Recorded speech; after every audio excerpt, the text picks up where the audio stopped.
மறைமுகம் நேர்களுக்கு வணக்கம். இது அரசியல் திணை. இன்று நமது அரசியல் திணை நிகழ்ச்சியில சிறப்பு விருந்தினராக மூத்த பத்திரிகையாளர், அரசியல் விமர்சகர் திரு தாமோதரன் பிரகாஷ் இணைந்திருக்கிறார். பேசலாம்.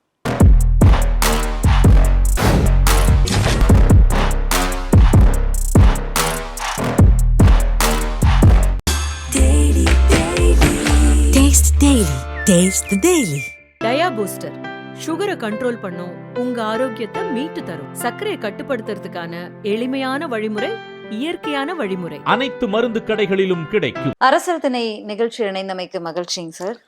மகிழ்ச்சி மேடம். வணக்கம்.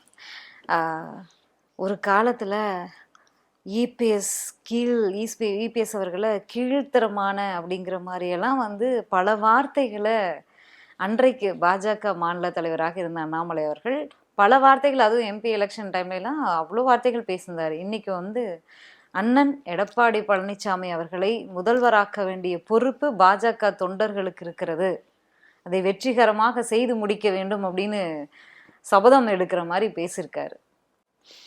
அதாவது அவர் வெற்றி பெற செய்து இன்னும் அரசாங்கத்தை அவர் உருவாக்க போறாரு. அவரோட வார்த்தைகளை நான் சொல்லட்டுங்களா? தற்குறி, கொலைகாரன், கொலை குற்றவாளி, தற்குறி, கமிஷன், கட்டிங்கு. இந்த கட்சியே இந்த கட்சிக்கும் எடப்பாடிக்கும் சம்பந்தமே கிடையாது. இந்த கட்சி தினகரன், டிடிவி தினகரனோட கட்சி இது. அப்படிலாம் ஒரு டிஸ்கிரிப்ஷன் அண்ணாமலை கொடுத்துருந்தாரு.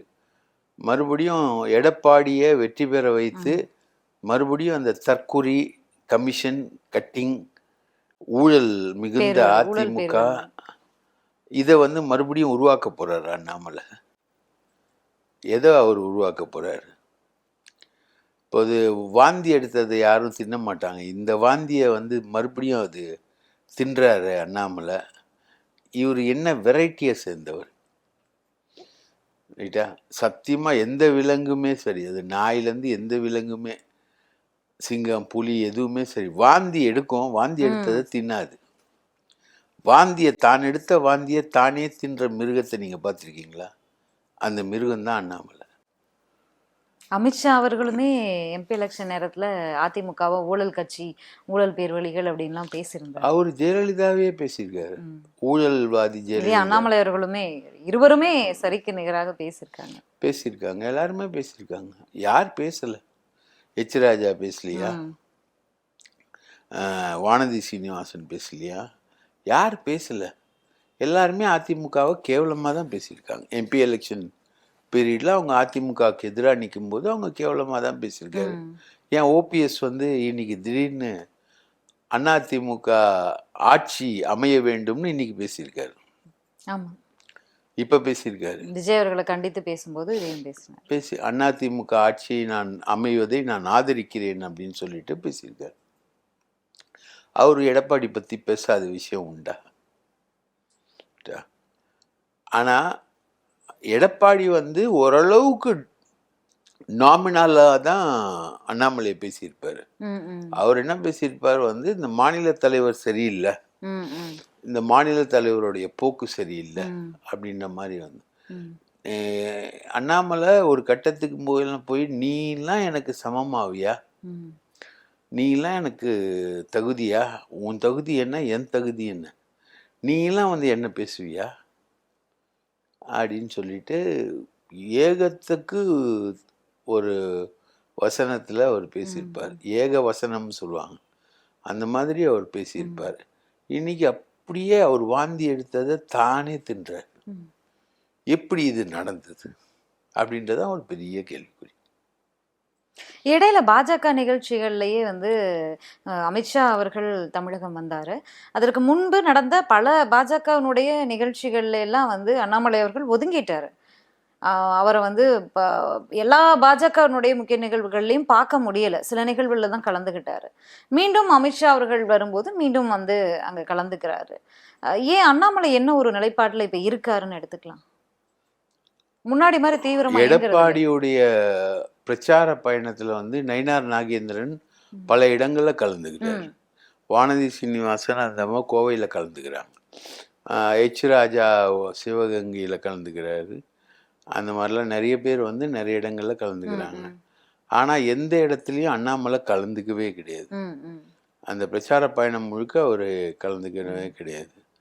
அண்ணாமலையும் எடப்பாடியும் ஒரு இடத்துல கூட நின்று பேசினதே கிடையாது. ஆனால் பாஜக வந்து எல்லா இடத்துலையும் அந்த பிரச்சார பயணத்தில் கலந்துக்கிட்டு இருக்காங்க. அவங்களுடைய கொடிகள் வந்து எல்லா இடத்துலையும் காணப்பட்டது. எடப்பாடியுடைய ஸ்டேஜ்லேருந்து பார்க்கும்போது பிஜேபியுடைய கொடிகள் வந்து காணப்பட்டது. எடப்பாடியும் பிஜேபியை எதிர்த்துலாம் ஒன்றும் பிரச்சாரம் பண்ணல, ரைட்டுங்களா? பிஜேபி வந்து இப்போ சமீபத்தில் அந்த 30 நாட்கள் சிறையில் இருந்தால் ஒருத்தருடைய பதவி, முதல்வருடைய பதவி பறிக்கப்படும்னு ஒரு மசோதா தாக்கல் பண்ணிச்சு. அதை பற்றி எடப்பாடி பேசல. அதே மாதிரி போலிங் லிஸ்ட்ல வந்து மிகப்பெரிய வாக்காளர் பட்டியலில் மிகப்பெரிய மோசடியை பண்ணாங்கன்னு ஒரு பிரச்சனை வந்து அதை பற்றியும் பேசலை எடப்பாடி. அதை பற்றி ஆன்டி பிஜேபி எதிர்ப்பு வாக்கியங்களை வந்து முன்னிறுத்தவே இல்லை. இன்னைக்கு பீகாரில் வாக்காளர் பட்டியல் மோசடி செய்யப்பட்டது, அதை கண்டித்து ஒரு ரேலி நடக்குது. அந்த ரேலியில் போய் முதலமைச்சர் ஸ்டாலின் வந்து ராகுலோட சேர்ந்து பங்கெடுக்கிறாரு.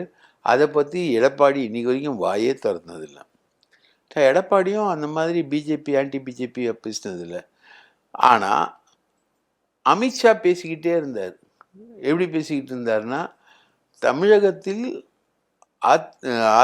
தேசிய ஜனநாயக கூட்டணி ஆட்சி அமையும், அதிமுகவிலிருந்து ஒருவர் முதலமைச்சராக தேர்ந்தெடுக்கப்படுவார். அது எடப்பாடின்னு சொல்லவே இல்லை. அவரோட பேட்டி வந்து தினத்தந்தியில் வந்தது, தினமலர்ல வந்தது, எல்லாத்துலேயுமே மீண்டும் உறுதிப்படுத்திட்டு போயிட்டார் கூட்டணி ஆட்சி தான் இந்த முறை இந்த முறையும் வந்து கூட்டணி ஆட்சி தான் உறுதிப்படுத்துறாரு. ஆனால் அண்ணாமலை மட்டும் எடப்பாடியார் தலைமையில் தேசிய ஜனநாயக கூட்டணி ஆட்சியை அமைப்பதில் நாம் அனைவரும் உறுதியோடு பாடுபட வேண்டும் அப்படின்னு அவர் பேசுகிறாரு. நயினார் நாகேந்திரன் பேசுகிறாரு, எச் ராஜா பேசுகிறாங்க, மற்றவங்க எல்லாருமே பேசுகிறாங்க. ஏன் அமித்ஷா மட்டும் பேச மாட்டாரு? சொல்லுங்க, நீங்களே சொல்லுங்களேன். அமித்ஷா ஏன் பேச மாட்டாரு? எல்லாரும் பேசுறாங்க சார் மேடம், அமித்ஷா மட்டும் ஏன் அதை பேச மாட்டாரு? எடப்பாடி அவர்களுக்கு அப்படி ஒரு இடத்தை கொடுக்க அவருக்கு விருப்பம் இல்லைங்கிறத மாதிரி தான் புரிஞ்சுக்க முடியுது. அப்படியும் ஒரு விஷயம் இருக்கலாம். எடப்பாடி வந்து முழுக்க அவர் தீர்மானிக்கிறத வந்து இவர் விரும்பலன்னு புரிஞ்சுக்கலாம் செய்வாரா அப்படிங்கிற ஒரு டவுட்டோட இருக்கு. இப்போ வந்து கூட்டணி அப்படின்னு சொன்னீங்கன்னா அதிமுக தான் டிசைட் பண்ணும். இதுவரைக்கும் வரலாற்றுல பிஜேபிக்கு எவ்வளவு சீட்டுன்றது யார் டிசைட் பண்ணுவா? அதிமுக தான் முடிவு பண்ணும். டிடிவி தினகரனுக்கு எவ்வளவு சீட்டுன்னு யார் முடிவு பண்ணுவா? அதிமுக தான் முடிவு பண்ணும், ரைட்டுங்களா? நம்ம ஜான் பாண்டியனுக்கு எவ்வளோ சீட்டு அப்படின்னு யார் முடிவு பண்ணுவா? அதிமுக தான் முடிவு பண்ணும். பாமகவில் அன்புமணி வந்தால் அவருக்கு எவ்வளோ சீட்டு, ராமதாஸ் வந்தால் அவருக்கு எவ்வளோ சீட்டு? ஏன்னா ரெண்டு கட்சி ரெண்டு பிரிவாக இருக்குது இல்லை, ரெண்டு பிரிவு தான் அது. இனிமேல் பட்டது சேருவதற்கான வாய்ப்பு என்பது கிடையாது. அதனால் ரெண்டு பிரிவு, பாமக ஆர், பாமக ஏ. பாமக ஆருக்கு எவ்வளோ சீட்டு, பாமக ஏக்கு எவ்வளோ சீட்டு, தேமுதிகக்கு எவ்வளோ சீட்டு, ரைட்டுங்களா? அப்புறம் பாஜகவுக்கு எவ்வளோ சீட்டு, டோட்டலாக பாஜகவுக்கு எவ்வளோ சீட்டு, அதுக்கப்புறம் ஏடிஎம்கே எவ்வளோ சீட்டில் நிற்கும், இது எல்லாத்தையுமே டிசைட் பண்ணுறது யார்? ஏடிஎம்கே தான். ஏடிஎம்கே கிட்ட இவங்க நெகோஷியேட் பண்ணலாம், பேசலாம். இப்போ ஸ்டாலின் கிட்ட கூட்டணி கட்சி தலைவர்கள் பேசுகிற மாதிரி இவங்க வந்து எடப்பாடி கிட்ட பேசலாம். ஆனால் ஃபைனல் ஷாட் யாருது? எடப்பாடி தான். நீ கூட்டணியில் இருக்கணும்னா இவ்வளோதான் சீட்டு, இவ்வளோ சீட்டில் தான் நீ நிற்கணும் அப்படின்ட்டு. இப்போ என்ன பிரச்சனைனா, ஏன் அது அமித்ஷா சொல்ல மாட்டாருன்னா, அண்ணாமலை வந்து அங்கேயும் அண்ணாமலை தான். அண்ணாமலை வந்து 18% வாக்குகள் வாங்கியிருக்காரு. தனித்து வாங்கலையே சார், கூட்டணியோட தான் வாங்கியிருக்காரு. அண்ணாமலை உருவாக்குன ஒரு கூட்டணி ஒன்று இருக்கு. அது யாரு? ஓபிஎஸ். அதிமுகவோட இருந்தவங்களை பறிச்சுட்டு போய் அண்ணாமலை அவர்கள் வாங்கினதுன்னு தான் நம்ம எடுத்துக்கணும். புதுசா ஒரு கூட்டணி அவர் உருவாக்கலையே, அதிமுக உடச்சு இழுத்துட்டு போயிட்டாரு, அவ்வளவுதான் நம்ம அங்க பார்க்கலாம். ஆமா, அதுல முக்கியமா பாமக போயிடுச்சுல்ல. பாமக போயிடுச்சு. அப்புறம் ஜான் பாண்டியன் போயிட்டாரு, ஏசி சண்முகம் போயிட்டாரு. எல்லாருமே போயிட்டாங்க. தேமுதிக தான் இருந்தாங்க சொல்ற மாதிரியான தேமுதிக மட்டும்தான் இந்த சைடு இருந்தது. ரைட்டா? தேமுதிகவுக்கு ஒரு ராஜ்யசபா சீட்டு தரேன்னு சொல்லிட்டு கன்வின்ஸ் பண்ணி வச்சிருந்தாங்க. ஒரு கூட்டணியை உருவாக்குனது பாஜக கூட்டணி. அந்த கூட்டணி யாருக்கு எதிரான கூட்டணி? எடப்பாடிக்கு எதிரான. ஆமா, எம்பி எலெக்ஷன்ல எடப்பாடிக்கு எதிரான கூட்டணி. எடப்பாடிக்கு எதிரான கூட்டணி வாங்கின ஓட்டுகள் 18%. எடப்பாடி ஒரு கூட்டணி உருவாக்குனார், தேமுதிக, எஸ்டிபிஐ, அந்த மாதிரி ஒரு கூட்டணியை உருவாக்குனார். பேர் சொல்லும்படியான கட்சிகள் இல்ல அப்படின்னாலும் அதிமுகவிற்கான வாக்கு வங்கி அவருக்கு கிடைச்சது. அது எவ்வளோ? 22% 20%. 19.8, 20%. ரைட்டு. அப்போ இங்க 18%, இங்க 20%. அப்படின்னா 2 பேரும் 2% வித்தியாசம். 2% தான் வித்தியாசம். சரி, இங்கே 20 இங்கே 20ன்னு வச்சுக்கிறோன்னு வச்சுக்கோ. அப்போது அது பார்லிமெண்ட் தேர்தல். அப்போது அந்த வாக்கு சதவீதம் தான் கடைசியாக வாங்கிய வாக்கு சதவீதம். அந்த வாக்கு சதவீதத்தின் அடிப்படையில் தமிழக சட்டமன்ற தேர்தல் சீட்டை பிரித்தா எப்படி பிரிப்பீங்க? அது நாடாளுமன்ற தேர்தல், இது சட்டமன்ற தேர்தல்ல. சரிங்க, அது நாடாளுமன்ற தேர்தல், இது சட்டமன்ற. அப்படி பிரிச்சா சமமா தான் பிரிக்க முடியும். சமமா பிரிச்சா எவ்வளவு வரும்? 117. 117 வரும். அப்போ 117 சீட்டு யாருக்கு கொடுக்கணும்? பாஜக கூட்டணிக்கு கொடுக்கணும். 117 சீட்டு யாரு? அதிமுகவும் தேமுதிகவும் பிரிச்சுக்கணும். இதுதானே ரோலு, ரைட்டா? இப்போ அதிமுக வந்து 117 சீட்டை வந்து பாஜகவுக்கு தருமா? கொடுத்தா அதிமுக ஒரு பலவீனப்பட்டதா ஆயிடும். அதனால அவங்க கொடுப்பாங்களாங்கிறது கேள்விக்குறிதான். அவங்க வந்து 20% ஓட்டு வாங்கினாலும் அனைத்து தொகுதிகள்லையும் அவங்களும் போட்டிட்டாங்க. நீங்க 18% வாக்குகள் வாங்கினாலும் அனைத்து தொகுதிகள்லையும் இவங்களும் போட்டி போட்டாங்க. அதில் வெற்றி பெறக்கூடிய முகமாக வந்த ஒரே ஒரு தொகுதி தருமபுரி. இன்னொன்று கொஞ்சம் நல்ல ஓட்டு வாங்கினது நாகர்கோவில். அதுக்கப்புறம் நல்ல ஓட்டு வாங்கினது வேலூர், ஏசி சண்முகம் கொஞ்சம் நல்ல ஓட்டு வாங்கினது. அது ஓபிஎஸ் வந்து ஒரு 3.5 லட்சம் ஓட்டு வாங்கினாரு, சரிங்களா? டிடிவி தினகரன் வந்து கொஞ்சம் நல்ல ஓட்டு வாங்கினாரு. அப்படி பார்த்தீங்கன்னா அந்த வெற்றி பெறக்கூடிய மார்ஜினில் தேனி வந்துடுது, ராமநாதபுரம் வந்துடுது, கோயம்புத்தூரில் ஒரு 3.5 லட்சம் ஓட்டு இவர் அண்ணாமலை வாங்குறாரு, ரைட்டுங்களா? தருமபுரியில் வெற்றிக்கு பக்கத்துலேயே அவங்க வராங்க, பாமக. அப்போது தருமபுரினா ஒரு 6 வெற்றி, ராமநாதபுரம்னா அது ஒரு 6, தேனினா அது ஒரு 6, 6 24, வேலூர் ஒரு 6, ஒரு 30, அதுக்கப்புறம் கோயம்புத்தூர் ஒரு 6, 36, ஒரு 40, 45, 50 தொகுதிகள். இன்னைக்கு பல தொகுதிகளில் பாஜக செகண்ட் பிளேஸ் போயிருக்கு, ஏடிஎம்கே தேர்ட் பிளேஸ் போயிருக்கு. சில தொகுதிகளில் டெபாசிட்டே இழந்துருச்சு. 7 தொகுதிகளில் டெபாசிட் இழந்துருச்சு.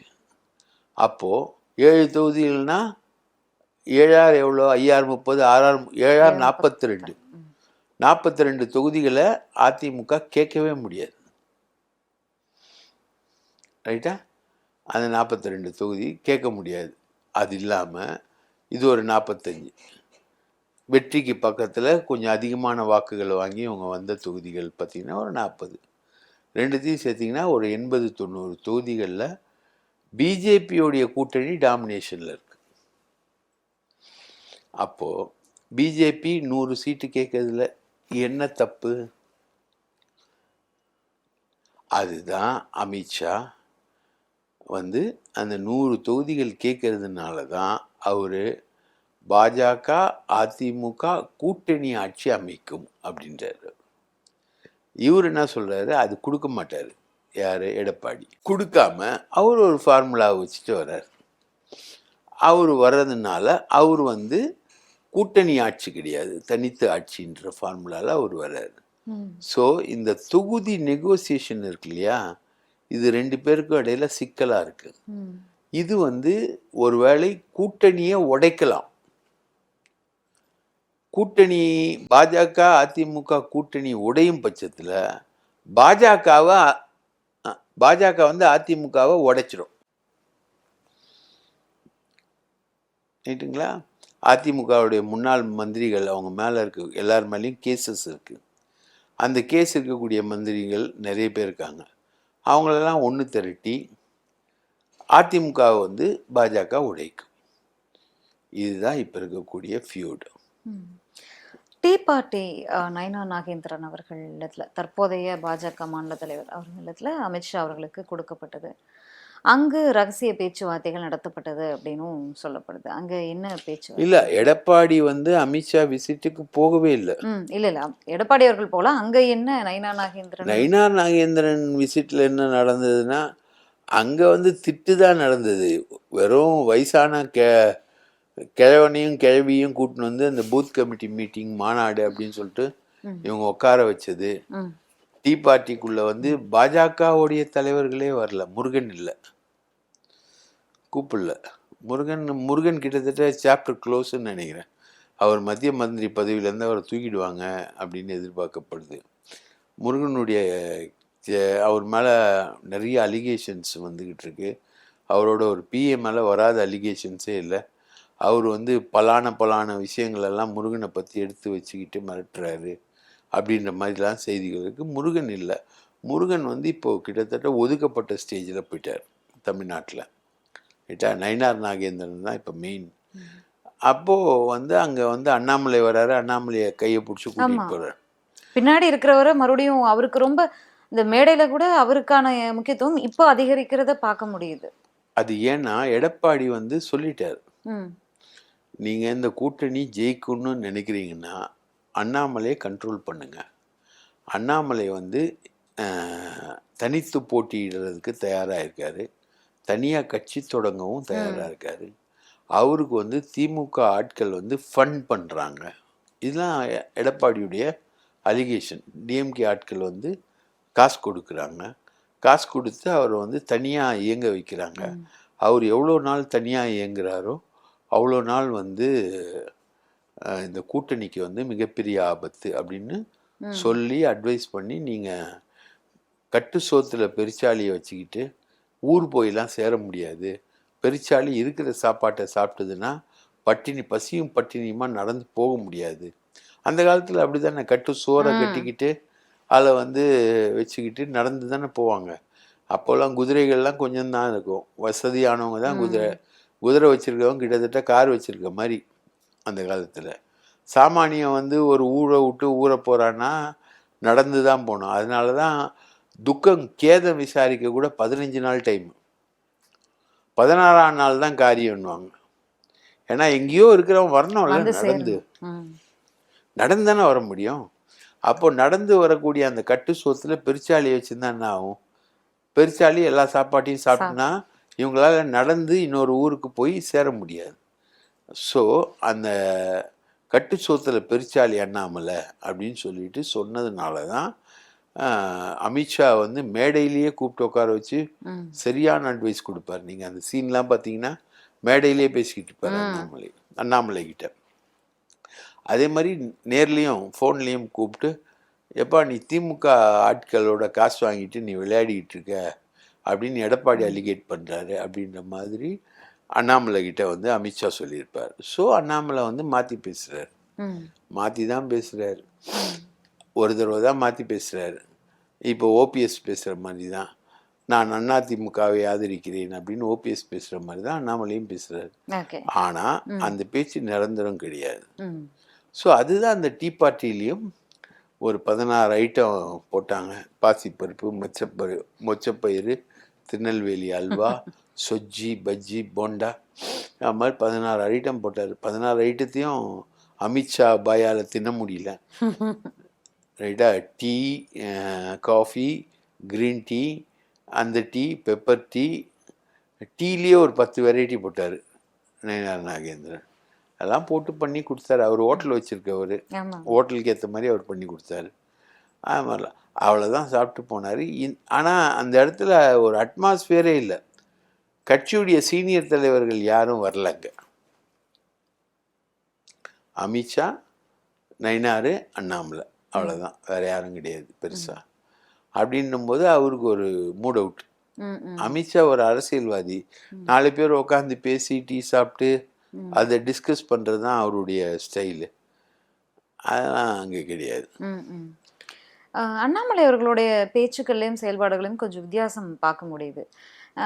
கம்யூனிஸ்ட் வந்து இந்த இளவரசன் அந்த ஒரு நிகழ்ச்சி நடந்துச்சு, நினைவு நிகழ்ச்சி ஒன்று நடந்துச்சு. அதில் அவங்க அம்மா பேசின பிறகு அங்கே கலப்பு திருமணத்திற்கு இடம் தேவை, ஆதரவு கொடுக்கணும், பாதுகாப்பு கொடுக்கணும் அப்படிங்கிற மாதிரி விஷயங்கள் வந்து மீண்டும் மீண்டும் பேசப்படலாகும் போது கம்யூனிஸ்ட் அலுவலகத்துக்கு வரலாம் அப்படிங்கிற மாதிரி அவங்க பேசுகிறாங்க.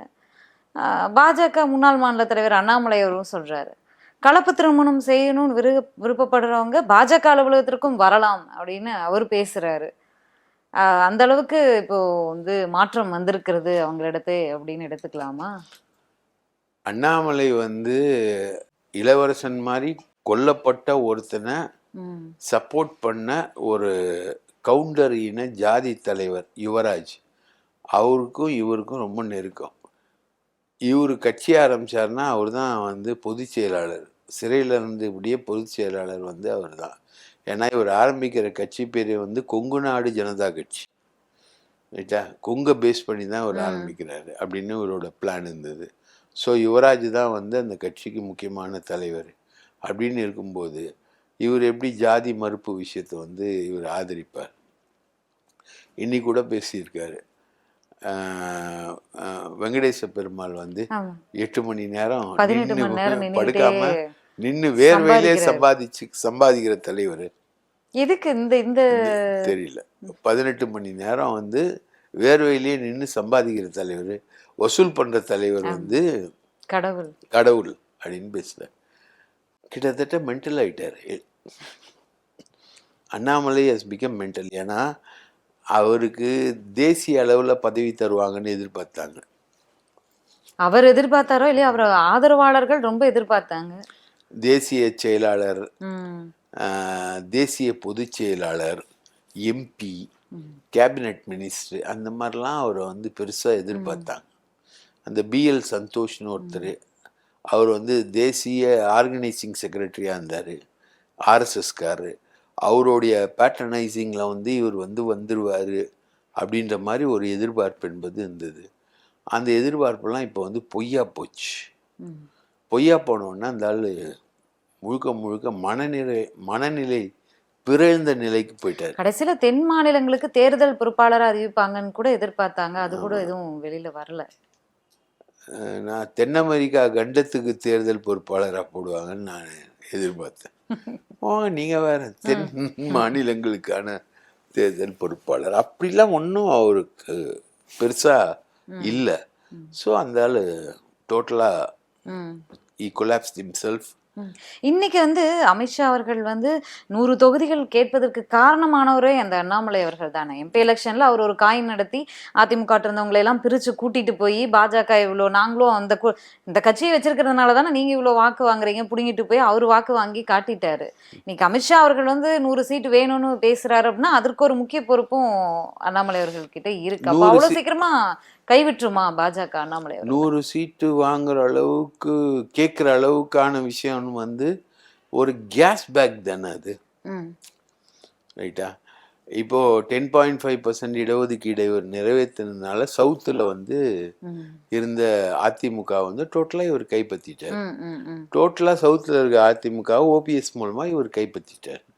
ஓபிஎஸ், சசிகலா, டிடிவி தினகரன் போது டெல்டாவில் ஆரம்பித்து தென் மாவட்டம் வரைக்கும் ஆஃப் த தமிழ்நாடு வந்து ஏடிஎம்கே வந்து அவர் கையில் போயிடுச்சு.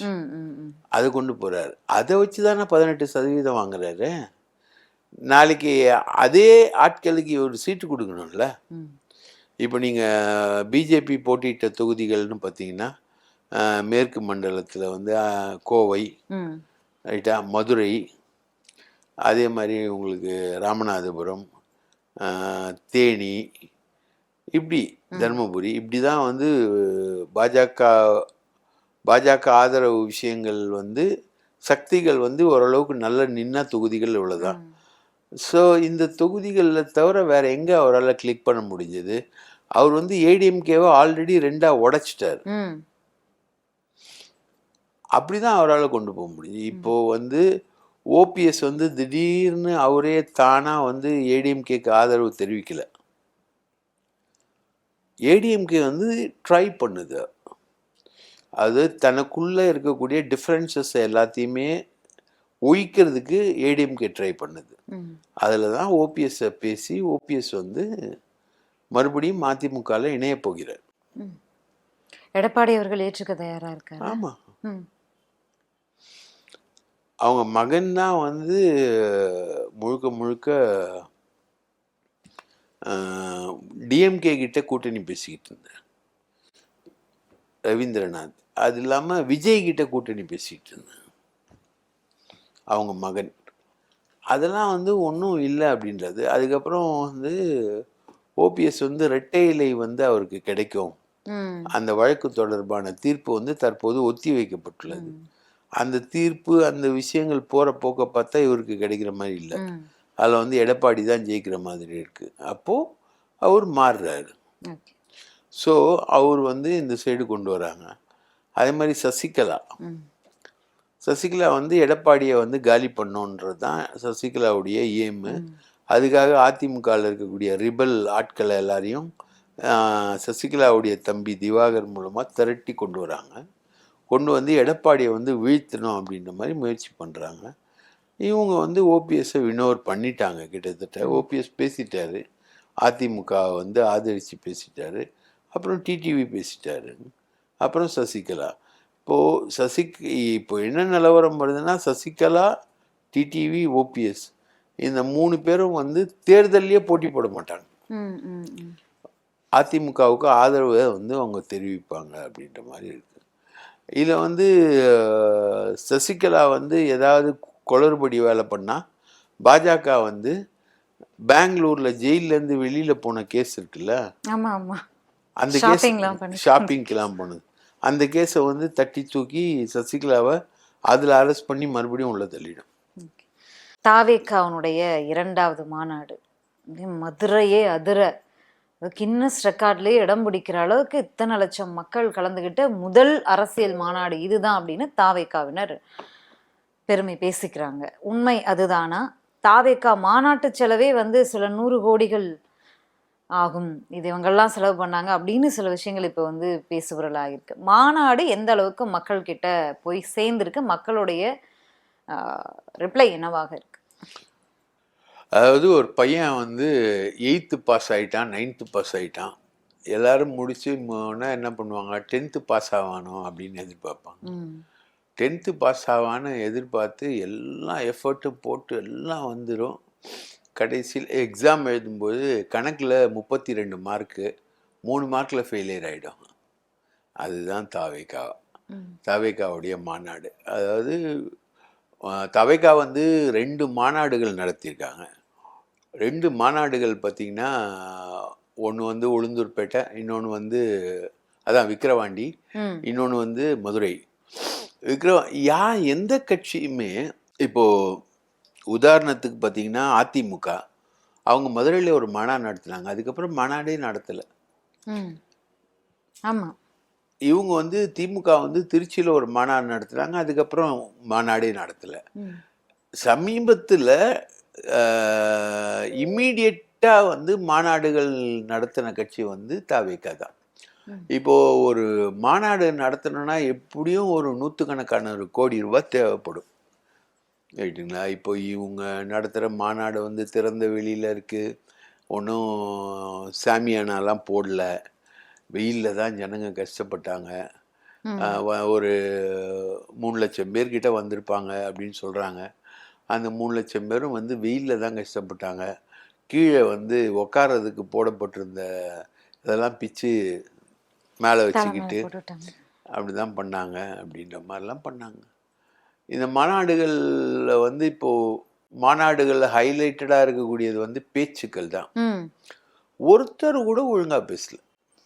31 நிமிஷம் பேசினாரே சார் தலைவர் 31 நிமிஷம் பேசினார். அதில் இருக்க விஷயங்கள் நான் சொல்கிறேன்.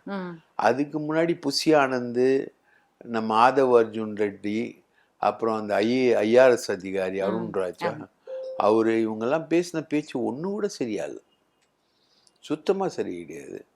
அதுக்கப்புறம் வந்து விஜயோடைய ரேம்ப் வாக்கு தான் இன்னைக்கு மிகப்பெரிய பிரச்சனையாகி போயிருக்கு. அந்த ரேம்ப் வாக்கில் வந்து இடையில பாய்ந்த இளைஞர்கள் அவங்கள வந்து கையாண்ட விதம், அதில் வந்து பெரம்பலூர் கம்ப்ளைண்ட் கொடுத்துருக்காங்க. மூங்கில்பாடின்னு ஒரு பெரம்பலூரில் அங்கேருந்து ஒரு பையன் பேர் வந்து சரத்குமார்னு, அவன் வந்து பாஞ்சி வந்திருக்கான். அவனை அப்படியே தூக்கி வீசுறாங்க. காக்கா குருவி கூட இப்படி வீச மாட்டாங்க, அந்த மாதிரி ஏதோ பொம்மையை தூக்கி வீசுற மாதிரி வீசினாங்க. அந்த ஒன்று வந்து வெளியில வந்துச்சு, வெளியில வராம நிறைய சம்பவங்கள் இதே போல பவுன்சர்ஸ் பண்ணாங்க. அது வந்து அவங்க கிரீஸ் போட்டிருந்தாங்க, அது ஏறாம இருக்குது, கிரீஸ் போட்டாங்க. எத்தனை பேர் கை கால் உடைஞ்சது? 15 அடி அது டிஃப்ரென்ஸ். இது கீழேக்கும் மேலேக்கும் 15 ஃபீட்டு 800 மீட்டர்ஸ், கிட்டத்தட்ட ஒரு 3/4 கிலோமீட்டர் வாக். அது அப் அண்ட் டவுன் அவர் நடந்தார்னா 1.5 கிலோமீட்டர் ஆகிடும். அதுதான் அவருடைய வாக்கிங் ஸ்டைலு. அதுதான் முக்கியமான அட்ராக்ஷனு. அந்த பையனை தூக்கி போட்ட விதம்லாம் நான் பார்த்தோன்னா பதறிட்டேன். எல்லாருக்குமே ரொம்ப ஷாக்கிங்காக இருந்துச்சு. ரொம்ப ஷாக்கிங்காக இருந்தது. அது அவங்க அம்மா சொன்னப்போ தான் அதோட ஷாக்கிங் வந்து இன்னும் பெருசாக இருந்தது. தூக்கி போடுறாங்க, என் பிள்ளை செத்து போய் என்னென்ன பண்ணியிருப்பாங்க. 15 ஃபீட்லேருந்து நீங்கள் காக்கா குருவி மாதிரி தூக்கி போட்டிங்கன்னா கீழே விழுறவனுக்கு கண்டிப்பாக ஸ்பைன் போயிடும், முதுகெலும் போயிடும், கை கால் முறியும், எல்லாம் முறியும். ஆனால் அந்த புள்ள வந்து அதிர்ஷ்டவசமாக என்ன பண்ணிச்சுன்னா தூங்கிட்டா. இன்னொருத்தர் ஒயிட் ஷர்ட் போட்ட ஒரு நபர், அவர் கொஞ்சம் வெயிட்டான ஒரு ஆள், இது வந்து லெஃப்ட் சைடில் நடக்குது, இது ரைட் சைடில் இதே மாதிரி ஒரு சம்பவம் பிடிச்சி தள்ளி விட்டாங்க. அது வந்து அவர் வெளியிலையும் வரல, ஒன்றும் இதாகல. அந்த கார் ஓனர் எப்படி அவரை சுத்து போட்டு யாரும் மீடியா கவர் பண்ண முடியாத மாதிரி இது பண்ணாங்களோ அதே மாதிரி இதுவும் இது பண்ணிட்டாங்க தான் நினைக்கிறேன். அதில் என்னன்னா அந்த பையனை மாதிரியே இன்னொரு பையனை டூப் ரெடி பண்ணிட்டாங்க. அவங்க அம்மா வந்து கதறிடுச்சு, என் பிள்ளை எப்படி பண்ணிட்டான், பெத்த வயிறு, நீ நடிகனாரு, பெரிய சூப்பர் ஸ்டாராரு, நீ உங்க அம்மாவுக்கு புள்ள தானே, நீனா உங்க அம்மா 10 மாசம் இல்லாமல் 25 மாசம் சுமந்தா உன்னை பெத்தாங்க நடிகர் விஜய, 10 மாசம் தானே நீயும். ஷோபா சந்திரசேகரன் முதலியாரு, நான் பிள்ளை, நான் கிறிஸ்டியனு, அவங்க ஹிந்து, இதெல்லாம் இருக்கட்டும். ஆனால் அவங்க அம்மா 10 மாதம் தானே உன்னை சுமந்து பெற்றாங்க, உனக்கு என்ன 25 மாதமா? நீ கிடையாது. அந்த அம்மாவுடைய கதறல் பெருசாக வரவே அந்த புள்ளைய மாதிரியே இன்னொரு புள்ளைய செட் பண்ணிட்டானுங்க. அதே மாதிரி ஒரு தாடி, அதே மாதிரி ஷர்ட்டு, அதே மாதிரி ஒரு பேண்ட்டு எல்லாம் செட் பண்ணி அவனை பேட்டி கொடுக்க வைக்கிறாங்க. கடைசியில் அவன் பேட்டி கொடுக்க மாட்டேன்னு தான் சொல்லிட்டு இருந்தான், கம்ப்ளைண்ட் கொடுக்க மாட்டேன்னு தான் சொல்லிட்டு இருந்தான். அதுக்கப்புறம் இந்த மாதிரி டூப்ளிகேட் டுபாக்கூர்லாம் செட் பண்ணவே அவங்க அம்மா சொல்லி அவனை கம்ப்ளைண்ட் கொடுக்க வச்சு. செக்ஷன் 189/2, 296B, 115(2) இந்த செக்ஷனில் வந்து நடிகர் விஜய் மேலே கம்ப்ளைண்ட்டு, பவுன்சர்ஸ் மேலே கம்ப்ளைண்ட். Serious section. இது என்ன செக்ஷன் சார்? இது நார்மலாக இருக்கக்கூடிய செக்ஷன்ஸ் தான். தூக்கி போடுறது, அஜாக்கிரதையாக செயல்படுறது, உடலில் காயம் ஏற்படுத்துறது, அந்த மாதிரி செக்ஷன்ஸ் தான். ஆனால் இதில் என்னன்னா, நீங்கள் கொடுத்துட்டிங்கன்னா உங்கள் மேலே இந்த கம்ப்ளைண்ட் வந்துச்சுன்னா இது வந்து நடிகர் விஜய் மேலே வரக்கூடிய கம்ப்ளைண்ட். அது வந்து இப்போ விஜயலட்சுமி கம்ப்ளைண்ட் கூட கொஞ்சம் ஒரு விதத்தில் சாதாரண கம்ப்ளைண்ட் தான். லிவிங் டுகெதர் லைஃப் வாழ்ந்தாங்க, அதில் ஏமாற்றிட்டாங்க போனாங்கன்னா கம்ப்ளைண்ட்டுன்னு வச்சுக்கோங்களேன். கற்பழிப்பு அதெல்லாம் இல்லை. ஆனால் அது பாலியல். இன்னைக்கு வரைக்கும் சீமானுக்கு சுப்ரீம் கோர்ட்டில் வரைக்கும் நிற்குது, ரைட்டா? செக் இருக்குது. சுப்ரீம் கோர்ட் பெயிலில் தான் நின்றுக்கிட்டு இருக்கார். சுப்ரீம் கோர்ட்டில் வாதாடி ஏதோ ஒரு ரிலாக்ஸ் வாங்கி தான் நின்றுக்கிட்டு இருக்கார். அந்த மாதிரி இந்த வழக்கு வந்து சீரியஸாக போகும். விஜய் வந்து இதில் கண்டிப்பாக முன்ஜாமீன் எடுக்கணும், அரசை தவிர்க்கிறதுக்கு. விஜய் மேலே வழக்கு அப்படி இவ்வளோ சீரியஸ் இருக்கிறனால தான் டூப்ளிகேட் ஒன்று வந்து சினிமா மாதிரி போடுறாரு விஜய். அதுதான் எனக்கு ஆறல. ஒரு புள்ள வந்து நின்று உன்னை பார்க்கணுன்னு உயிரை கொடுத்து 15 அடி தாண்டி மேலே ஏறி முன்னாடி வந்து நிற்கிது, அது தூக்கி போடுறாங்க. தூக்கி போட்ட உடனே நீ என்ன பண்ணணும், அந்த செக்யூரிட்டி கார்டை திட்டுறாங்க விஜய், நீ பின்னாடி போயா அப்படின்னு சொல்கிறான். சொல்லிவிட்டு அவன் பின்னாடி வரான். அந்த அளவுக்கு கோவம் வருது விஜய்க்கு, கோவம் வருது தூக்கி போடுறத பார்த்த உடனே. யாருக்கா இருந்தாலும் கோவம் வரும், விஜய் கோவம் வருது. ஆனால் விஜய் வந்து அந்த டோட்டல் ஈவெண்ட்டை மனசில் வச்சிங்கன்னா அதை கடந்து போகிறான். ஆமாம், கடந்து போகாமல் அங்கேயே கொஞ்சம் மேனேஜ் பண்ணி அதை தம்பியை தூக்கி ஏதாவது பண்ணியிருந்தா கூட அங்கேயே முடிஞ்சிருக்கும். அது அவனை தூக்கி தட்டி கொடுத்து வாடான்னு ஒரு கையை போட்டு இப்படி அணைச்சிருந்தான்னு வச்சுக்கோங்க, முடிஞ்சு விஜய் போச்சு. வந்து தலைவன் எங்கேயோ போயிருப்பான். அவனை திட்டி தள்ளிட்டு அவன் தொங்குறான்ல, ஆ. அவனை அப்படியே கையை பிடிச்சி தூக்கி மேலே தூக்கிட்டு வந்து கட்டி பிடிச்சி அணைச்சி, சரி இது மாதிரிலாம் பண்ணக்கூடாது அப்படின்னு சொல்லிட்டு போன்ட்டு போயிருந்தானா அவன் தலைவன். தானே அப்படியே கண்டுக்காமல் போயிட்டான்.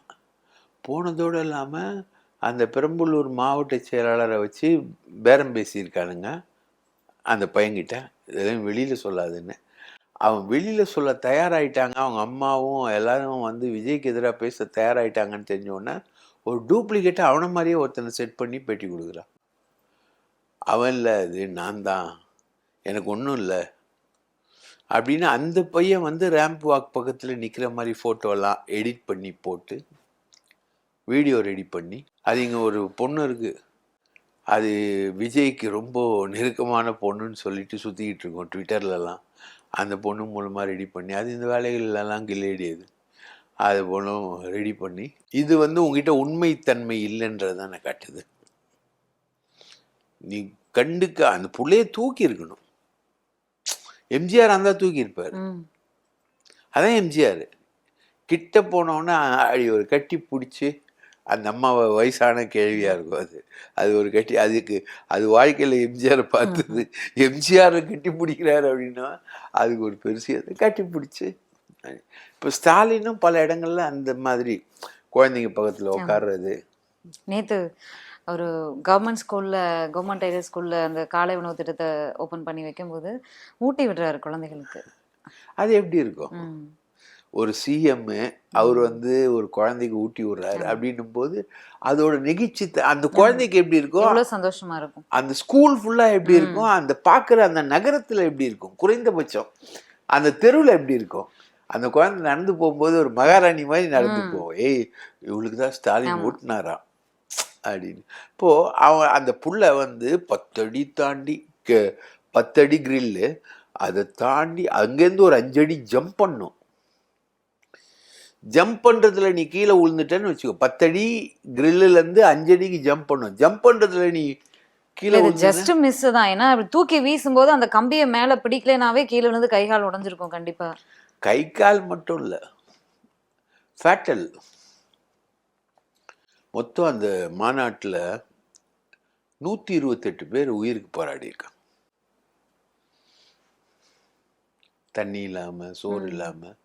சோறை நான் 80 ரூபாய், 90 ரூபாய், 100 ரூபாய்க்கு 2 பிடி புளி சாதம், 2 பிடி மாநாட்டுல இருந்து வெளியில வந்துட்டு திரும்ப உள்ள போறதே சாத்தியம் இல்லாதப்போ மற்ற கட்சிகள்லாம் மாநாடு நடத்தும் போது உணவு விநியோகிக்கிற மாதிரி இவங்களும் ஏதாவது முயற்சி எடுத்துக்கணும். எந்த முயற்சியும் எடுத்த மாதிரி தெரியல. உணவுக்கு எந்த உணவே அங்க இல்ல, விநியோகிக்கப்படல. பிளாக் டிக்கெட் விற்கிற மாதிரி அதான் உணவு விற்கப்பட்டிருக்கு. உணவு வந்த மாநாட்டுல கலந்துகிட்டவங்களுக்கு உணவு அங்க இல்ல, உணவு வந்து விற்கப்பட்டிருக்கு. அதுலயும் டிரான்ஸ்போர்ட் ரொம்ப கஷ்டம். அதில் ஃபுல்லாக சர்வே எடுக்கிறது பார்த்தீங்கன்னா உங்களுக்கு வந்து ஏடிஎம்கே, சீமான் கட்சி, 2 கட்சியிலேருந்து தான் வந்திருக்காங்க.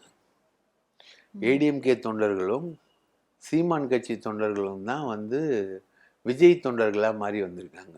ஒரு மெஜாரிட்டி செக்ஷன் அதான். இந்த கூட்டத்தை பார்த்து திமுக பயப்படுது அப்படின்னு பேசுறாங்க. இது ஆரம்பத்துல இருந்து பேசக்கூடிய ஒரு விஷயம் தான்.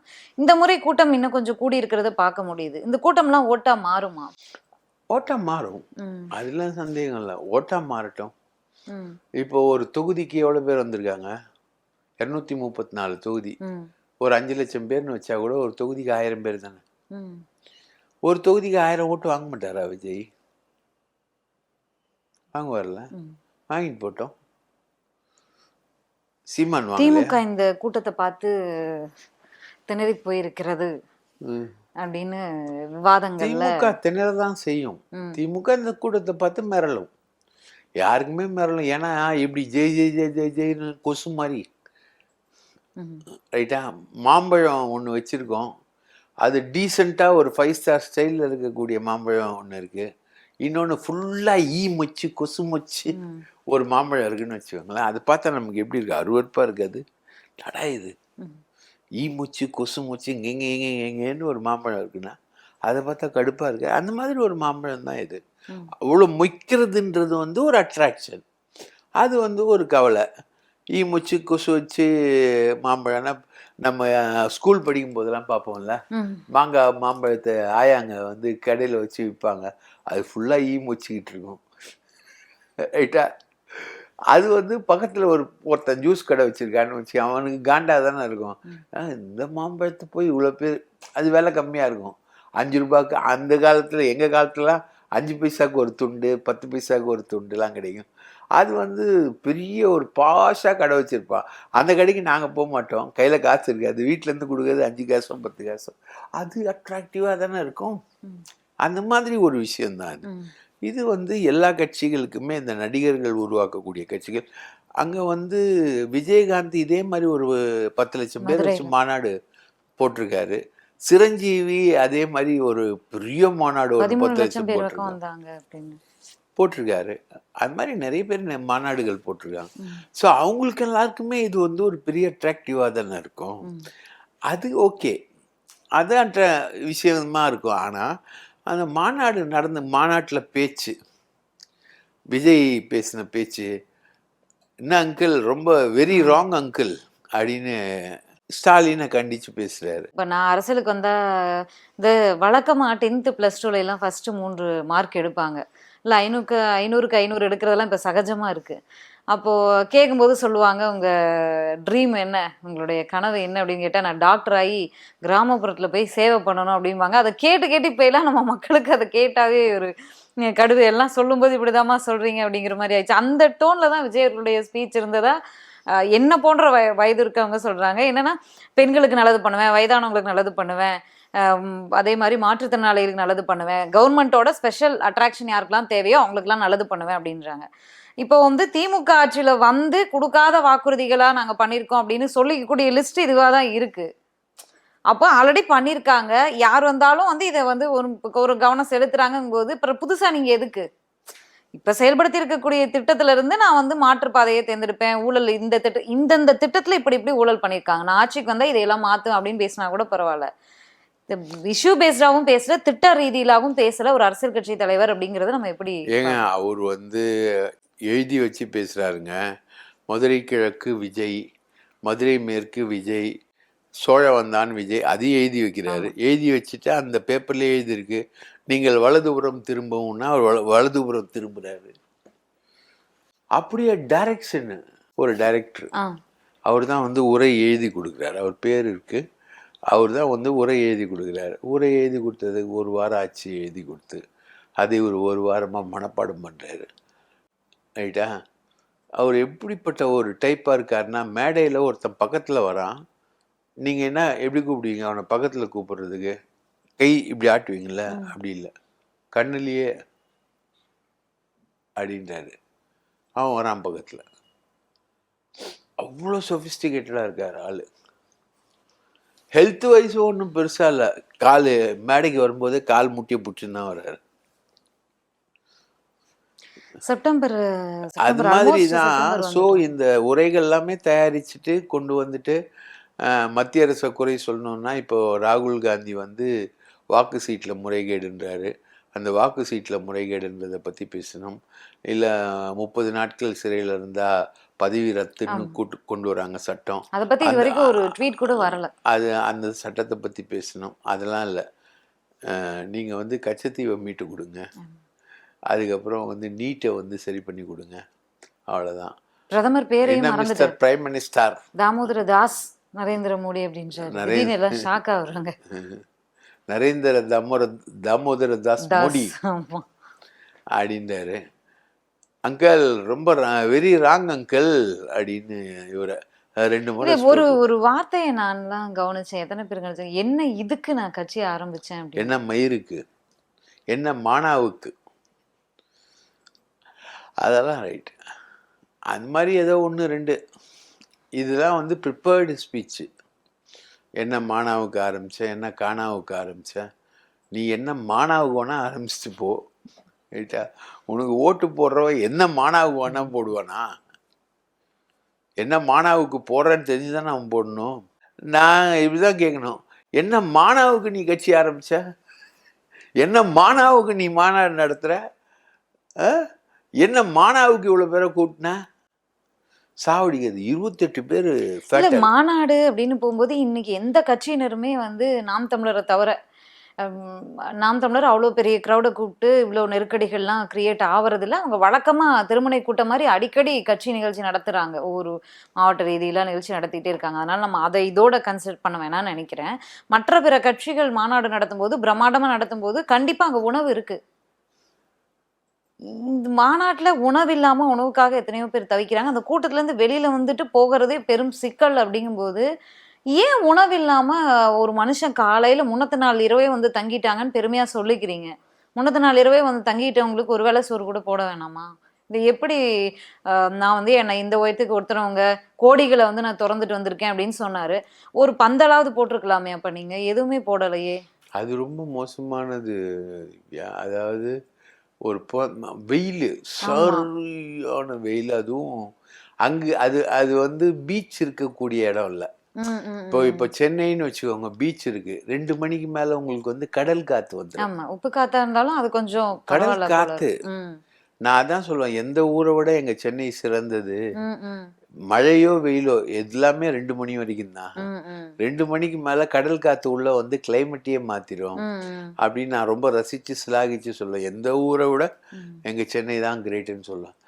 அந்த மாதிரி சென்னை மாதிரி கடற்கரை இருக்கக்கூடிய ஊர் கிடையாது. கடற்கரை இருக்கக்கூடிய ஊர்கள் எல்லாத்துலேயுமே ஒரு 2 மணிக்கு மேலே கடல் காற்று உள்ள வந்துடும்.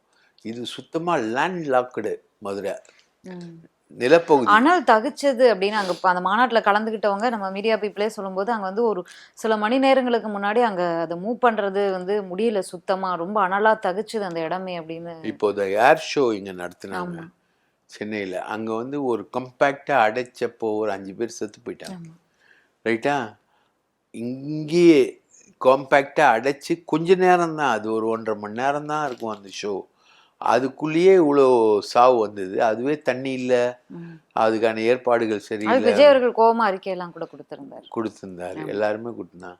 இப்போ நீ வந்து கிட்டத்தட்ட 3 பேர் இறந்துருக்காங்க, 150 பேர் இதுவாயிருக்காங்க. அதில் 28 பேர் ஃபேட்டல், 28 பேர் மரணத்துக்கு போயிட்டு வந்திருக்காங்க. அதில் ஒருத்தன் ஸ்பாட் அவுட்டு, இங்கேயே அவுட்டு. மாநாட்டு அரங்கத்திலேயே மூச்சு திணறி ஒரு பையன் செத்துட்டான். இன்னொருத்தன் போகிற வழியில் ஆக்சிடெண்ட்டில் செத்துட்டான். ஒருத்தன் வந்து பேனர் வைக்கிறதுக்கு போது 3 பேர் மாநாட்டில் மரணம், 28 பேர் டோட்டலாக. அப்புறம் பார்த்தீங்கன்னா ஒருத்தன் நீ தூக்கி போட்டு, உங்கள் ஆளுங்க தூக்கி போட்டு ஒருத்தன் மரணத்துக்கு விடிவில் போயிட்டு வந்திருக்கிறதா அவங்க அம்மா போலீஸ் கம்ப்ளைண்ட் கொடுத்து உண்மையில கேஸும் ஆயிடுச்சு. அதுக்கப்புறம் நீ பேசுனது இந்த லட்சணத்தில் பேசியிருக்க. இதில் என்னத்துக்கு இந்த மாநாடு? ஏன் இந்த மாநாடு? என்ன கொள்கை விளக்கம் உண்டு? கொள்கை எதிரின்னா சரி திவ்யா, நான் ஒன்று கேட்குறேன். கொள்கை எதிரி பாஜக, அரசியல் எதிரி திமுக. கொள்கைன்னா என்ன, அரசியல்னா என்ன? சொல்லுமா. ரெண்டையும் எப்படி பிரிச்சு பார்க்குறது? கொள்கைன்னா என்ன, அரசியல்னா என்ன? கொள்கை எதிரி பாஜக, அரசியல் எதிரி திமுக. ரெண்டும் ஒண்ணுதான். கொள்கை இல்லாமல் அரசியல் இருக்குமா? அரசியல் இல்லாமல் கொள்கை இருக்குமா? ரைட்டு. போன தடவை நீ சொன்ன மத்தியில் வந்து ஃபாசிசம், நீங்கள் பாயாசம். ஏன் அந்த பாயாசத்தை ஏன் இப்போ சொல்ல மாட்டேற? அண்ணாவையெல்லாம் மேடையிலே வச்சிருக்காரு, அப்புறம் டைரக்டா பேரை சொல்லி பேசிட்டாரு. இல்லைப்பா, பாயாசம் அவங்க ஃபாசிசம், நீ அவங்க பாசிசம்னா நீங்க நான் பாயாசமா? பாயசம்னு சொல்லியிருக்காரு இந்த வாட்டி. அப்ப பாயாசத்தை ஏன் விட்ட? மாட்டிக்கினல்ல. ரைட்டா? பேச தெரியல. அவங்க அப்பா சொல்லுவாரு, அவங்க அப்பா வந்து எஸ்ஏசி வந்து அண்ணாதுரை மாதிரியா, இவர் வந்து எம்ஜிஆர் மாதிரியா. ஒரே குடும்பத்தில் அண்ணாதுரையும் எம்ஜிஆரும் சேர்ந்து இருந்தா எப்படி இருக்கும்? இதுதான் இவங்க அரசியலுடைய, உங்க குடும்பத்தோட அரசியல் ஆத்திச்சூடி. நான் வந்து பிள்ளைமாறு கிறிஸ்டியனு, என் பொண்டாட்டி வந்து ஹிந்து முதலியார். ரைட்டா? அப்போ எங்கள் ஜாதி வந்து வெள்ளாளர் முதலியார் கிறிஸ்டியன், அப்படி கிறிஸ்டியன் இந்துன்னு ஒரு ஜாதி இருக்குமா அப்படின்லாம் விளக்கம் கேட்பார் யார்? எஸ்.ஏ. சந்திரசேகர். அதனால வந்து இந்தியாவில் பிறந்ததுலேயே மிகப்பெரிய அரசியல் ஞானி அவங்க அப்பா எஸ்.ஏ. சந்திரசேகர். அந்த அளவுக்கு வந்து காரல் marks, Lenin, Engels, Fidel Castro, Sequeira மாதிரிலாம் எஸ்ஏ சந்திரசேகர் மாதிரி யாரும் பிறக்கவே இல்லை. அந்த அளவுக்கு மிகப்பெரிய அரசியல் ஞானி அவர். இது என்ன இது என்ன இது? மேடையில திமுகவை எதிர்த்து அரசியல் பண்றாரு, அதிமுகவை எதிர்த்து அரசியல் பண்றாரு. திமுக அண்ணா அவர்களை வச்சிருக்காரு. திமுக இன்னும் ஆக்டிவா இருக்கு, ஆளுங்கட்சியா இருக்கு. எம்ஜிஆர் அவர்களை வச்சிருக்காரு, எதிர்கட்சியா இருக்கு, ஆக்டிவா இருக்கு. அடுத்த கட்சி தலைவர்களை எடுத்து தன்னுடைய கட்சி பேனர்ல வச்சுப்பது, விஜயகாந்த் அவர்களுடைய போஸ்டரை பயன்படுத்துவது, இதெல்லாம் எப்படி எடுத்துக்கிறது? மொத்தத்தில் அவியல் அவர் எல்லா எல்லா காய்கறியும் போட்டு மிக்ஸ் பண்ணி கொஞ்சம் தயிர் போட்டு மிளகாத்தூள் உப்பு போட்டு கொஞ்சம் அவிச்சு எடுத்துட்டா வரக்கூடியது அவியல். நடுவில் தயிர் சேர்த்துப்பார் பிஜேபி, ரைட்டா, அவள் தயிர் அதையும் சேர்த்துப்பார். அந்த மாதிரி இல்லை. அதான் அவங்க க்ளோஸ் ஃப்ரெண்ட் இருக்காங்களே த்ரிஷா, அவள் தானே அவங்க, அதையும் சேர்த்துப்பார். இப்படி எல்லாம் கடந்த மாநாட்டிலையும் சரி, இந்த மாநாட்டிலையும் சரி, திராவிடமும் தமிழ் தேசியம் எனது இரு கண்கள் சொன்னார். தமிழ் தேசிய பற்றியோ இல்லை ஈழத்து மக்களுடைய பல நாடுகளில் போய் இன்னைக்கு பரவி இருந்தாலும் அவங்களுடைய கோரிக்கைகள் என்ன, இன்னைக்கு வரைக்கும் தீர்க்க முடியாத அவங்களுடைய தேவைகள், பிரச்சனைகள் என்ன, எதை பற்றியும் எந்த ஒரு பேச்சு, ஒரு வார்த்தை கூட இல்லையாங்க.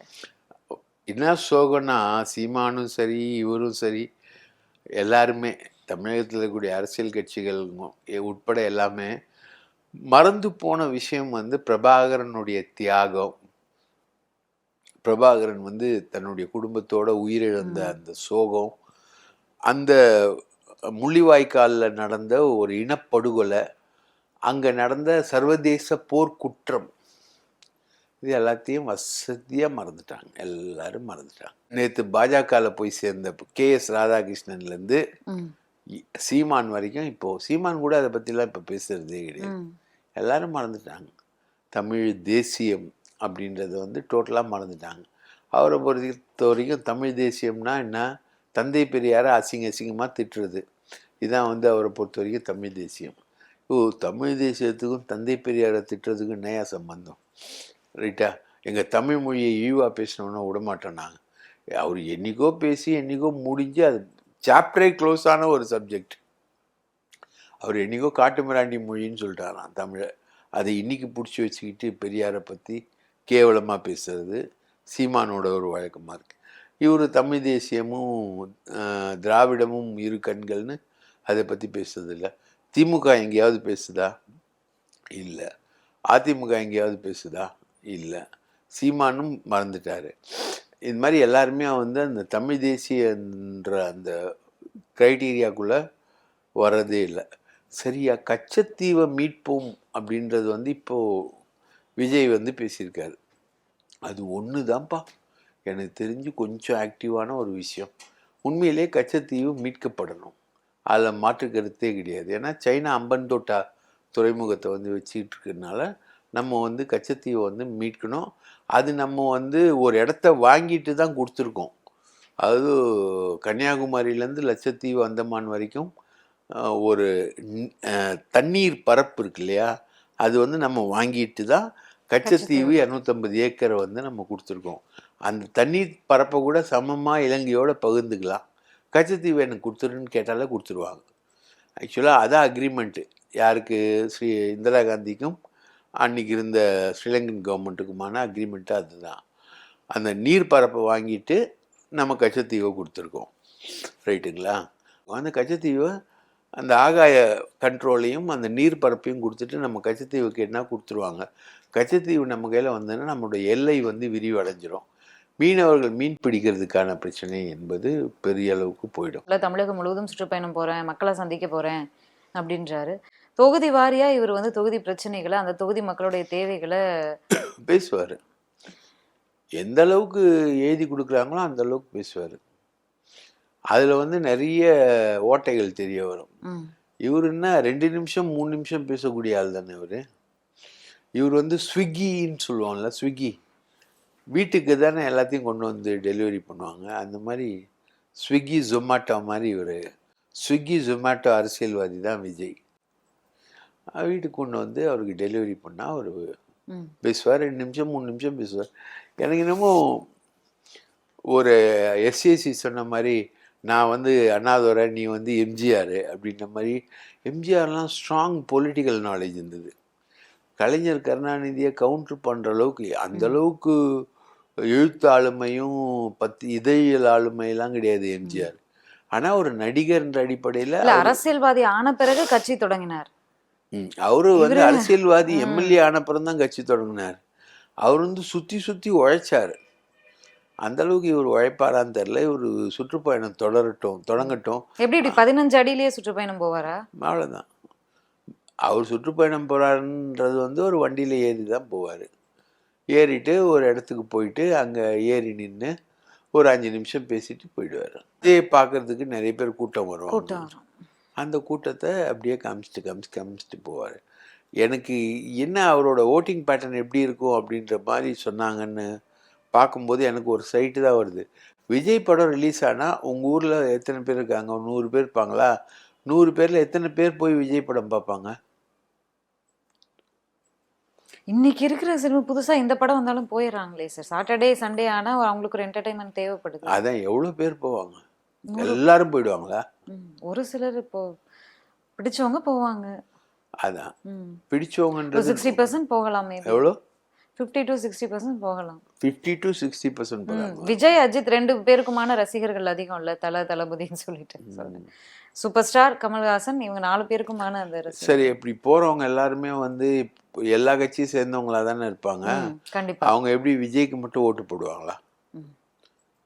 ரொம்ப ரொம்ப ரொம்ப லிமிட்டட் தான். எனக்கு தெரிஞ்சு ஏடிஎம்கே ஓட்டும் போகும். இந்த தடவை சீமான் ஓட்டு தான் பெரிய அளவுக்கு போகும் அப்படின்னு எதிர்பார்க்குறேன் நான். இந்த 2 ஓட்டுகள் தான் பெரிய அளவுக்கு டேமேஜ் ஆகி போய் நிற்கும். விஜயின் ஓட்டுகளாக திருமாவளவன் அவர்களுடைய ஓட்டுகள் போகாது. அவ்வளோ தொலைவுக்கு போகிற மாதிரி தெரியல அது. ஏன்னா நீங்கள் வந்து திருமாவளவனுக்குள்ளே போனீங்கன்னா கேஸ்ட் ஈக்குவேஷனுக்குள்ளே போயிட்டீங்க. அதெல்லாம் விஜய் இவங்களுடைய டார்கெட் ஃபுல்லாக அங்கே தானே இருக்குது. தாவேக்கா சிறுபான்மையினரின் நண்பன் தோழன் அப்படின்னு சொல்லி. சிறுபான்மையினர்லாம் போக மாட்டாங்க. அவங்களாம் ஒருத்தர் கூட போக மாட்டாங்க. ஏன்னா ஆன்டி பிஜேபி அவங்க. அதனால இவர் வந்து ப்ரோ பிஜேபின்ற சிம்பிள் வந்து தமிழ்நாட்டுக்குள்ளே இருக்குது. பிஜேபி ஆள் அப்படின்ற மாதிரி ஒரு விஜய் மேலே இருக்குது. அதனால் இஸ்லாமியர்கள் ஓட்டு கண்டிப்பாக போகாது. இந்த மாநாட்டில் பேசும்போது நிறைய விஷயங்கள் பேசியிருந்தார். ஏடிஎம்கே பற்றி, திமுக பற்றிலாம் நிறைய விஷயங்கள் பேசியிருந்தார். பாஜக பற்றி பேசினார். தாமரை தண்ணியிலே ஓட்டாது, தமிழக மக்களோட எப்படி ஓட்டும் அப்படின்லாம் பேசியிருந்தார். Punch dialogue. பாஜகவை ஏன் விமர்சிக்கலை லைட்டாக விமர்சிக்கிறாருன்னு கேட்பாங்க. இந்த மாதிரி ஸ்ட்ராங்காக விமர்சிச்சிருக்காரு. அவரை ப்ரோ பிஜேபின்னு சொல்கிறீங்களே. அதாவது பிஜேபி வந்து 2 விதத்தில் தன்னுடைய அலையன்ஸை தேடும். ஒன்று வந்து டைரக்ட் அலையன்ஸ், இன்னொன்று வந்து இன்டைரக்ட் அலையன்ஸ். நிறைய அரசியல்வாதிங்க இருக்காங்க இந்தியாவில். அதில் ஒரு அரசியல்வாதி ஹைதராபாத்தில் இருக்கார். அவர் முஸ்லீம். அவர் வந்து பிஜேபிக்கு அகென்ஸ்டாக தான் பேசுவார். ஆனால் அவர் வந்து மற்ற கட்சிகள், காங்கிரஸ் மாதிரி கட்சிகள் வந்து நிற்கக்கூடிய இடங்கள்ல அவர் நிற்பார். நின்று ஓட்டை பிரிப்பார். அந்த ஓட்டை பிரிக்கிறதுல வந்து பிஜேபி ஜெயிச்சுட்டு வந்துடும். இந்த மாதிரி பிஜேபி வந்து இன்டைரக்ட் அலைன்ஸ் வரும். இப்போ மாயாவதி இருக்காங்க. மாயாவதி வந்து தன்னோட கேண்டிடேட்ஸ் எல்லாரையுமே வந்து முஸ்லீம் கேண்டிடேட்டாக போடுவாங்க. ஏன்னா முஸ்லீம் கேண்டிடேட்டாக காங்கிரஸுக்கு முஸ்லீம்கள் ஆதரவு வரும்போது இவங்க முஸ்லீம் கேண்டிடேட் போட்டு அதை பிரிப்பாங்க. அந்த மாதிரி இது வந்து ஓட்டு டிவைடு வேலை. இது மாதிரி இன்டைரக்ட் அலைன்ஸ் வந்து எப்போவுமே பிஜேபி எல்லா தேர்தல்லையும் வைக்கும். ஏன் விஜய் வந்து ஒரு இன்டைரக்ட் அலைன்ஸாக இருக்கக்கூடாது? முஸ்லீம்கள் ஓட்டு 100க்கு 11 ஓட்டு வந்து டிஎம்கேக்கு வருது. அந்த ஓட்டை வந்து பிரிக்கிறதுக்கு ஒரு ஆளா இவர் ஏன் இருந்திருக்கக்கூடாது? கொள்கை எதிரி அப்படின்னு பேசுறாரு. அதான் நான் கேட்குறேன். கொள்கைனா என்ன, அரசியல்னா என்ன, விளக்கம் சொல்லுங்களேன். எனக்கு எதிரி பாஜகனா வேற, கொள்கை எதிரி பாஜகனா அரசியல் எதிரி திமுக. கொள்கைனா என்ன, அரசியல்னா என்ன, ரெண்டுத்துக்கு என்ன வித்தியாசம் சொல்லுங்க மேடம். எனக்கு தெரியல. ரெண்டும் ஒண்ணுதான் சார். அப்புறம் எப்படி அவர் 2 விதமா சொல்றாரு? கொள்கை எதிரி, அரசியல் எதிரி அப்படின்னு. சரி, தோசைனாலும் ஒன்று தான், செட் தோசைனாலும் ஒன்று தானே. தோசை வந்து இது வேற, செட் தோசை வேறன்னா எப்படி இருக்கும்? ரெண்டும் தோசை தானே. சாதா தோசை, மசால் தோசைன்னு வேணா சொல்லலாம். ஆனால் தோசை தானே. ரைட்டா? கொஞ்சம் மசால் போட்டால் மசால் தோசை, சாதாவை போட்டால் சாதா தோசை. தோசைன்றது ஒரு மாவுல தயாரிச்சு ம். கல்லுல ஊத்துறது தானே, அதானே கொள்கை. அதானே அந்த கொள்கை வழி தானே அரசியல். கொள்கைன்னா என்ன, அரசியல்னா என்னன்னு தெரியாம ஒரு அரசியல் கட்சி தலைவன் பேசுறான்னா அவர் வந்து பிஜேபி எதிரியா பிஜேபிக்கு எதிரியான்னு தெரியல. அவர் வந்து டோட்டலா வந்து பிஜேபியுடைய வாக்குகளை, திமுகவுடைய வாக்குகளை கபலீகரம் பண்றதுக்காக தான் நிற்கிறார். அந்த வகையில் அவர் பாஜகவுக்கு உதவுகிறார். ஓகே, நன்றி சார். பொறுத்திருந்து பார்க்கலாம். நிறைய கருத்துக்களை பகிர்ந்திருக்கீங்க. சுற்றுப்பயணம் ஆரம்பிக்கட்டும், நடவடிக்கைகள் எப்படி இருக்கு அப்படிங்கிறது பார்த்துட்டு மீண்டும் பேசலாம். நன்றி, வணக்கம். நன்றி, வணக்கம். இன்றைய நமது அரசியல் தனி நிகழ்ச்சியில சிறப்பு விருந்தினரோடு பல்வேறு கேள்விகளை பகிர்ந்திருந்தோம். மீண்டும் சந்திக்கலாம். நன்றி, வணக்கம்.